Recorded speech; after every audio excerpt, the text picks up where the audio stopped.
So Rondo just had his best game of the season. He went like 4 for 6 from outside, 4 for 5, 23 points. The assists were there. And the Lakers had a pretty comfortable win over Phoenix. But this season overall has not been good for Rondo. His assists can still be there, but he has a whole bunch of possessions where he just holds the ball for too long and the offense doesn't go anywhere, or he doesn't attack the basket, or teams leave him open. And yeah, his three-point percentage is not bad this season, but there's still a whole bunch of times where he either doesn't shoot it when he's open, or he hesitates, or teams will just sag off of him and they're not worried about him too much. And you combine all that with his defense not being as good, and the dude's been a negative this season. I mean, it's been perhaps the one common theme in the Laker circles of the internet that Rondo's been bad this season. And I guess my question is, do they need Rondo to be good? I mean, I could have had this video be more focused on the LeBron on-off stuff, but to me, the fix for that is just to play LeBron a lot of minutes in the postseason, so I'm not as worried about that. But I think the conversation of Rondo himself is a little more interesting because I feel like he is going to play in the postseason, and playoff Rondo has been a thing at times. So what do they do with Rondo? I mean, in a perfect world, the guy's just way more aggressive, attacking the rim, and plays better defense, but we've been saying that about him for a while, and he doesn't really do it in regular seasons. The other question, of course, is even if he is doing that, can he still play next to LeBron? Because, again, to me, when we really get to it in the playoffs, LeBron's going to be playing 40-something minutes a game, and I would just like to assume that the Lakers can get by for the 6 or 7 minutes that he doesn't play per game.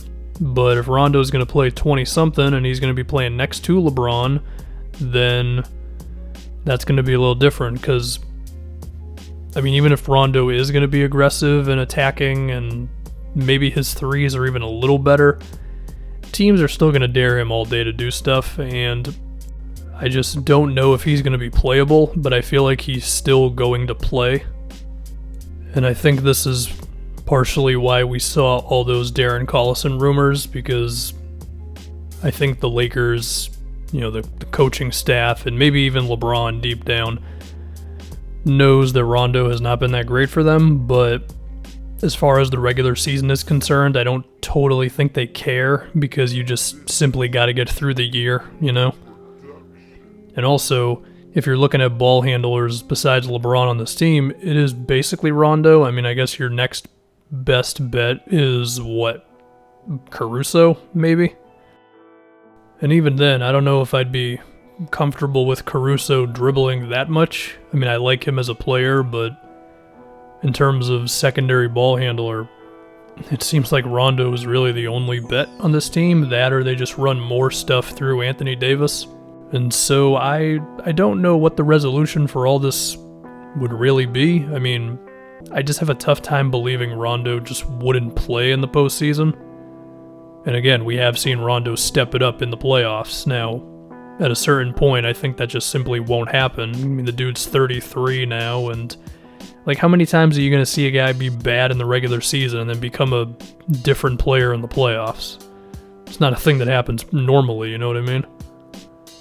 And also, for all the talk about that, I don't think he was that bad for the Pelicans when he was still better in the first round against Portland, but I don't think he was horrible that year, you know what I mean? I think he is noticeably worse this season for the Lakers. And call me crazy, but you don't want to be playing a bad player not even 20 minutes a game, 15 minutes a game in the playoffs. I mean, we see it all the time where you can have 4 guys out there who are good, but then you have that one dude who's just kind of blah, and you can lose a playoff game off of that, Now again, playing LeBron 40 minutes a game in the postseason when it really matters against a team like the Clippers or whatever. I mean, the 4-5 matchup right now is the Jazz and the Rockets, and the Lakers would play the winner of that series, so even then, like, those are two teams who could probably go at Rondo a bit. So I don't know what the resolution is between either not playing Rondo and just going with, I guess, pretty much just one ball handler, having a point guard fall out of the sky here, or Rondo's just better. I don't know what the solution is, but the worst one is, of course, this just continues all the way into the playoffs. And again, I think this is why the Darren Collison rumors were out there.